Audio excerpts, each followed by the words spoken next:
قراعدي وين دياري وين حاجة وصل شغالة قراعدي ديارتي قلبي قراعة دياري وما كوكيني كراع هل دقيقة إيه كايسة هلا كجراية هل دقيقة محكا ودا مايا أما هاي دي لودا ميت ما هل كبدي كرها أما مايا شقيرة كجرا سماهن مالمهن جام سايدة ياتها ساي wax u jiraan mashquulka aad saayida ها وارنتاada xogaha shaqooyinkii aan la qabsanayaa soo marka shaqada waqti hore uma siin jirin waxa aan maleysaa shaqooyinkii lagu soo badiyeen taas keenay xogaa aan mashquul noqdo okay saas dartada jaam u tahay ها wax kale to bijiraan ma fahanto si kale to fahmi okay hay diyaar waan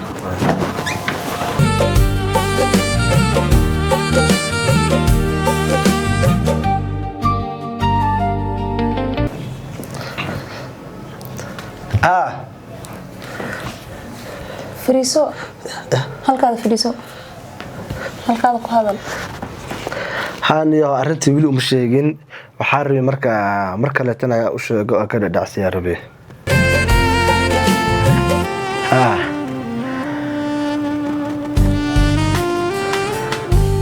aqaaniyo si degdeg wixii u dhacayaan waa keenaadii way hagaagi doontaa marka u sheegaya su'aal aan ku weydiinaya maxay tahay maanta la hadlays way wax saas ma ahaan waxay ahayd bada la hadlay qoliyaha shaqada ahayd baan wax kale ma jirin laakiin maxaa dhahday wali uma sheegin maxay tahay waxaad wali u sheegin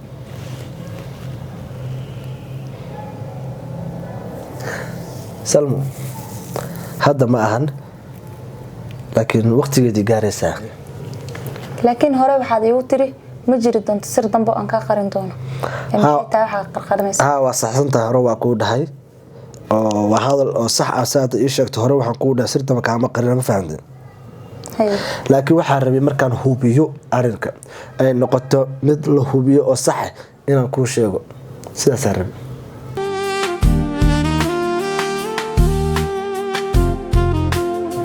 hubis maxay aniga miyaa ku aaminin waa sida u maleysay ama sida ay kula tahay ma ahan laakiin wax kasta waxa rabaa marka in noqdaan si sax ah in kula wadaag ma fahanteen mar walba sidaas ayaa tiraahdo wax ka soo naascad ma laha hal daqiiqo dulqaad ku soo laabanay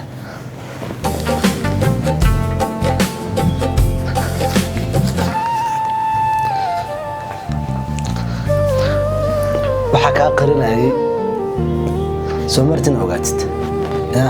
waxay dhigeysid maxay tahay waxa qarnaysid waxa buuq u gelinaysid Soomaartii xarabi waxa ka qarnaa ogaatid waxa ka qarnay warqadan adiga akhriso waa fursad shaqo mar kale dalka dibadiisa sanadan mar kale waa tagaysaa miya waxa rabay inaad diido oo aan dhahooniyo aniga halkaas ugu fogtahay ma rabo inaan aadina dhaharabay laakiin waa fursad nolosheena wax badan ka bedeli karto sababtoo nolosheena waa artay shaqada waa fursad dunida ugu qaalisan nolosheena wax badan ka bedeli doonta ma fahamtay sida hadda aniga waa ka xumaa ma rabin inaan baxo ama inaan yeelo laakiin marka fiiriyay marxaladaha iyo xaaladaha jiro waxaan u arkay meesha in fursad qaali inoo furan tahay sidaas ayaa keenaysa ku aqbalo jacaylku ma ahan qofka inaad ka fogaataa mar kasta waa saxsan tahay qofka marka aad jeceshihiin ma ahan inaad ka fogaatid ama meel fog aad ka aatid ma ahan ku fiicno laakiin waxa rabaa inaad sameeyno mustaqbal fiican oo ifayo waa ku saxsan tahay jacaylkeena in kala fogaado aan laba meel ku noolaan wax muhiim u leedahay ma lahan laakiin waxa rabaa mustaqbal fiican oo nolol fiican farxad fiican nolosha dunia ugu qaalisan inaan ku wada noolaan haddii aad marka iga tagto ma uu qalbigayga wuxuu sameyn doonaa maya sidaas dhaheen go'aanka iyo wax kasta adiga ayaa iska leh waxaad adiga igu go'aamisid baa qaadanayaa waxa uu gacantaadan ayuu ku jiraan haye markaas aan aragno inuu jacaylka ka xoog badan yahay masaafada jacaylka iyo masaafada markii la fiiriyo jacaylka ayaa xoog badan sababtu waxay tahay anoo muddo 3 bilood ka maqan waan adkaysan waayay masaafadaas fog ila kaaga maqnaado jacaylka aan ku qabo oo isoo cararsiiyay agtaadu ii keenay 2 bilood ka bacdina guurkeena ayaa dhacay farxad iyo reer ayaa ku wada nooleen maanta masaafo kala aadno wax aniga sabab u ahay ma ahan ee shaqo ayay noqotay shaqada hadii la fiiriyaan mustaqbalkeena iyo nolosheena ayaa ku xiran laakiin waxa fiirinaynaa waqtiga iyo jacaylka iyo masaafada intuu dhaxay doonto laakiin mid ha iloobin shakhsiga kaliya qalbiga iyo ku weyn adiga tahay farxadda kaliya amar walba daawanayo in adiga tahay kaliya taas iloobin